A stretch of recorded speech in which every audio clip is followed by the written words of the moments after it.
Christy, and today we are out in the cold, but we're gonna hop on in and we're gonna draw ourselves a polar bear. So grab your art supplies and let's go. Okay, so I have my little friend here, Connor, today to help me show a kid's perspective drawing this polar bear. So we're going to draw this polar bear here. And he starts off with a circle, and then he has this U-shaped body. And we're going to start off with pencil, right, Connor? Right. Okay, and we draw it light until we get it right, right? Right. Right. And so to help us get it right, we're going to move Mr. Polar Bear to the side so you can see both of our drawings at the same time. And I actually used a kid's cup to draw the circle for the bear. So I'm going to draw a circle, and then I'm going to let Connor borrow my cup. And this is how we're going to start. Just any circle will do. If you don't care if it's a perfect circle, then just draw a circle. But I kind of like to find objects to help me draw. That's just me. And I will cut cups and cup lids, and lids are always good compasses. All right, and Connor is holding his cup steady. All right. Okay, and if you see that Connor made a little blip right there, if he'll just take his eraser, he can erase that right there, and it'll be all right. It happens. But we just keep trying. Okay, so he's got a circle and circle here. So the next thing we have is we need to find where his nose goes. He's got a pear-shaped mouth area. Do you know what a pear is? No. A pear is a fruit. And a pear shape, it looks kind of rounded here, like you're drawing a circle. We'll start there, kind of in the middle of that circle here. I'll make dots for you, Connor. So make like a half a circle there. So start with a half a circle. And then it's kind of like we have the bottom shape of a pear where it goes out and around to connect to that. Kind of like you drawing a bigger circle connected to that.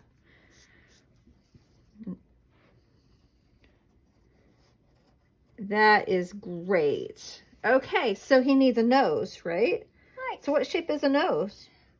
A circle. It's a circle. So we have our circle nose. And then to make his mouth, we do the double J's. We have a J going one way and a J going the other way. Our double J mouth. Go ahead. Oh, Connor put a little shine on his nose. If you want a little shine on your nose, if all you have to do is draw a little bit of circle on top of the nose, and just remember not to color that circle in. Ooh, Connor's mouth is making a different shape. I kind of like that shape.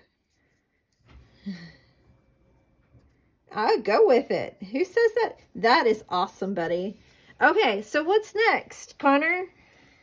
His eyes. His eyes. And what shape are his eyes? Circle as well. Circle as well. So if you want to make your eyes different from mine, that's fine, because we are all different.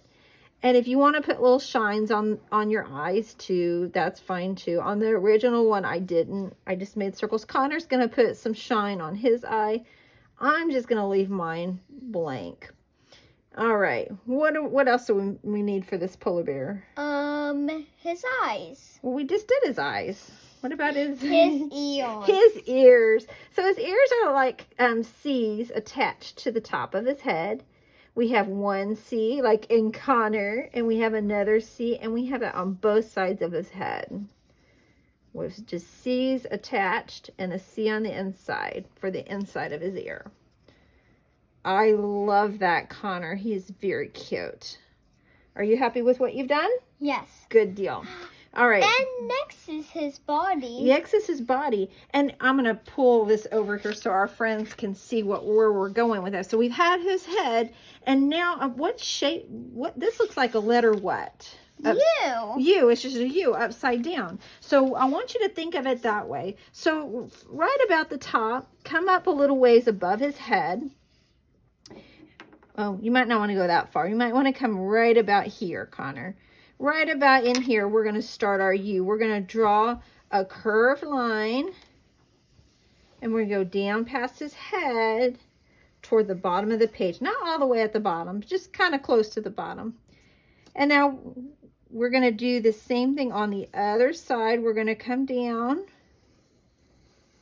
and we're going to stop right about there, okay?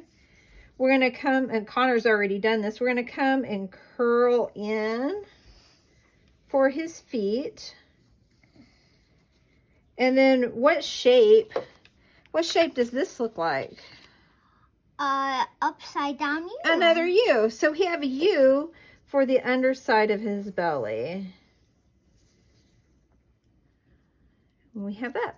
I like yours. I like yours too. So we have his feet next, don't we? Yeah. So if you'll just come and make a curved line here at the bottom of his feet. Nice. Okay, and he needs some toes, don't we? So we just put some dashes. Oh, Connor's going to make curls on his toes. So that's fine too. If you wanted to, you know what? I think I'm going to do that too. I like that better than what I did. Sometimes we can learn from other people how to draw. Like you guys learn from me, but sometimes I learn from you guys. You guys do some things that inspire me. And I think I may have put a little too many toes on there. All right, so we have our bear, but our bear looks like he's floating. He needs to be on some ground, right? Right. So when we're working with something, we give it a horizon line, which is a horizontal line. Starts about in the mid-page. Oh, Connor's going to make his bumpy, and that's fine. I'm going to make mine a little wavy. And we have our bear. Next, for what Connor and I are going to do, we're going to watercolor. So I want to outline my bear with a permanent marker. There's a Sharpie for you. With a permanent marker so that when we watercolor the sky, he doesn't fade away if we use a regular marker, a water-based marker. That's what Sharpies are good for, because you can paint over them and they don't mess up your lines. So we're going to outline our bears.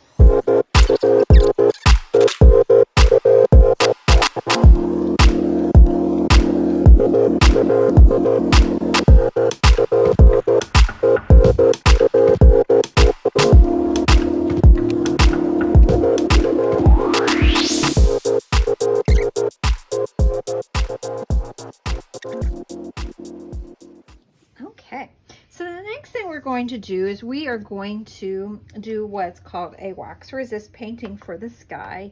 So Connor, what we're going to do is we're going to take these white crayons that we have here, and we're going to make little dots like it's snowing. You can make circles, you can color in dots, you can make it snow as hard or as much as you want.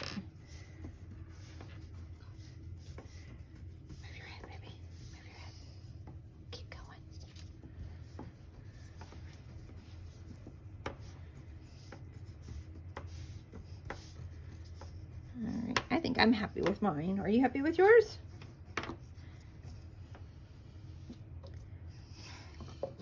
Okay, where we colored white, it is going to stay white. Apparently Connor's gonna have a big snowball coming down. So we're gonna take some water. We're gonna take some watercolors. We're gonna dip our brush in the water and dip it over the watercolor. And look what happens when I paint over.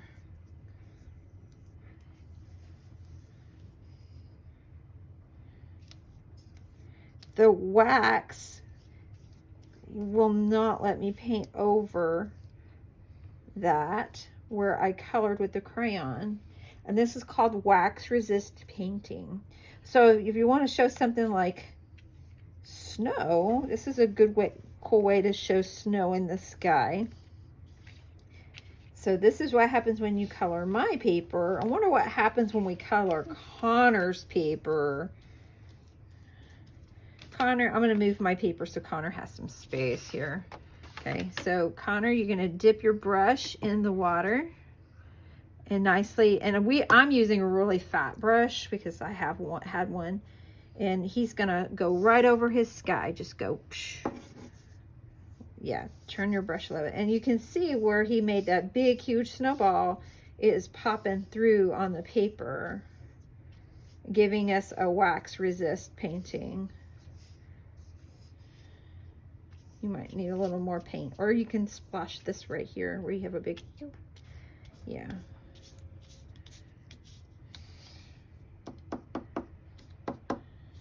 Need some more paint?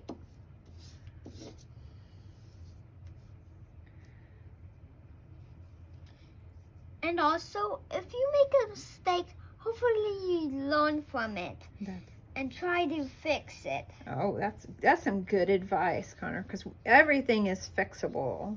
Yeah. Or we can work with it. Sometimes we make mistakes. We call those happy mistakes because we learned something, or it made something really cool on our paper.